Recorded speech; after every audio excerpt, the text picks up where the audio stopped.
the Islamic way, an innovation way, not outside the religion, inside the religion of Allah, resembling the Islamic way, with the expectation that following it will lead to the same achievement in following the Islamic way.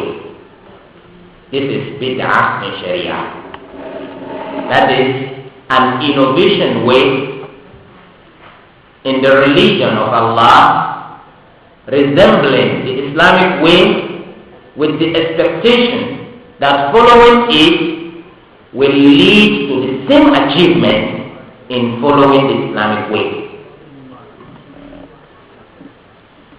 Therefore, if there is an innovation way outside the religion of Islam, do we call it bid'ah? No.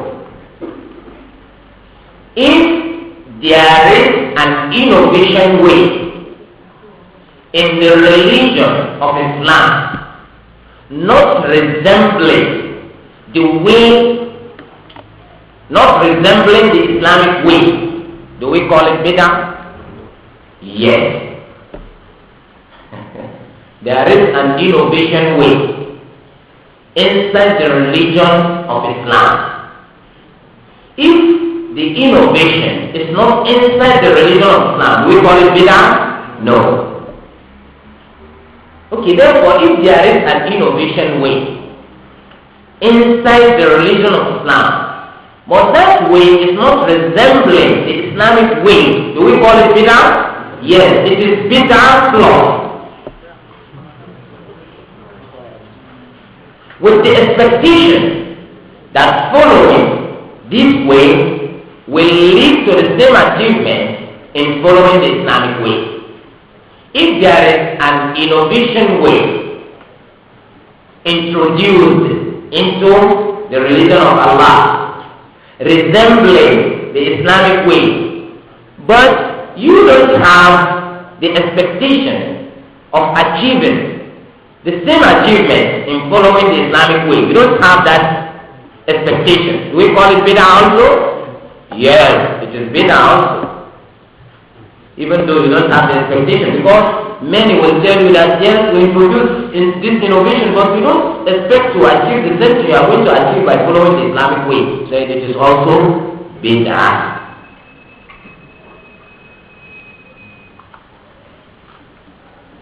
If we look at this example, and Imam Shafi'i is saying that innovation way resembling the Islamic way. Let's look at this example to know some innovations that resemble the Islamic way. The first example is limiting what was not limited, neither by Allah nor by His Messenger Muhammad sallallahu alaihi wasallam. If you try to limit something that is not limited by Allah and not limited by the Prophet sallallahu alaihi wasallam, example of that is for you to go to fast standing without sitting.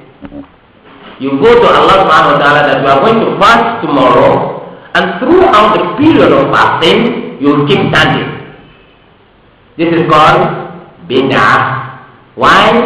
Because you are limiting what is not limited by Allah or His Messenger Muhammad sallallahu alaihi wasallam.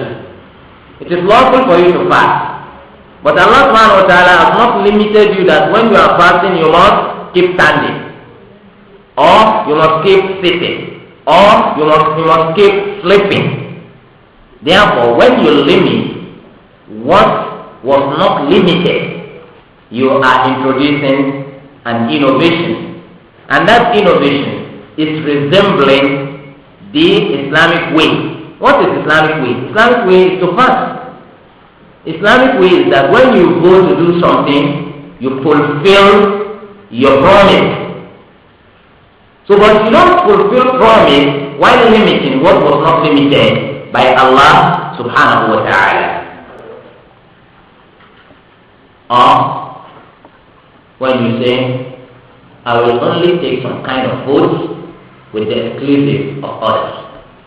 I will fast tomorrow and I will only take gari with the exclusive of water, sugar, or anything else. Gari only.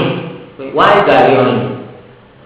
Yes, I want it like that. You want it like that, or you have a belief that Allah subhanahu wa ta'ala is going to reward you for breaking your fast with gari only.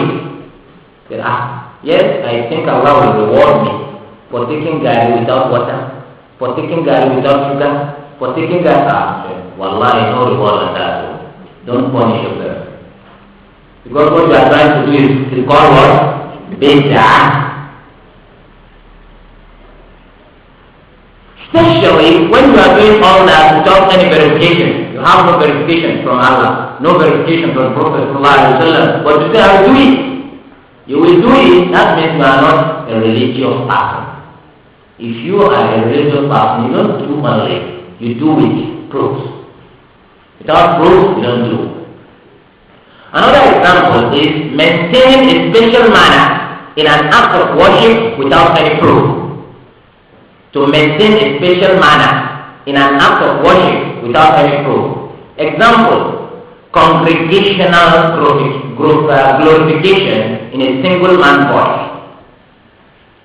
When you congregate together in a place to glorify Allah, Subhanallah, walhamdulillah, wa la ilaha illallah, Allahu Akbar, in congregation, in a man's voice, that is called bid'ah, because you are maintaining a special manner in glorification without any proof from Allah or from His Prophet Muhammad sallallahu alaihi wasallam.